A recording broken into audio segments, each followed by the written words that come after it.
when we talk about lasting powers of attorney, what are we talking about in terms of what can the person really do? So I've got authorization from that, you know, looking after mum and dad. Sure. Mum and dad are now ill or whatever. Sure.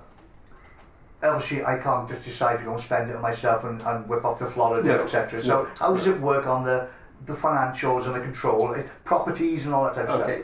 The way it works is, firstly, the attorneys have a legal obligation and duty to carry out their parents' wishes, because theoretically, again, in an ideal world, nobody knows their parents better than the children. Yeah.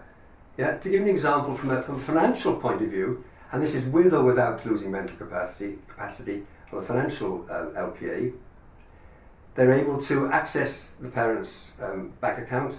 They're able to sort the pensions out. If the father and the mother have investments, control those, buy and sell property. So from a financial point of view, it's just taking over the reins, what the father or the mother would generally be doing themselves, and they can't. Right. From a health point of view, this is where the health and welfare power of attorney comes into effect. That is more when somebody loses mental capacity and they need care. Yeah. And the best example is that if somebody has to go into care, if they don't have a power of attorney and their children don't have a say in the matter, they have no say where they go and how they're looked after. Right. Flip the coin, and with the health and welfare power of attorney, what the children can do, if they're jointly looking after the mother, is decide where they go, how they're looked after in the care home.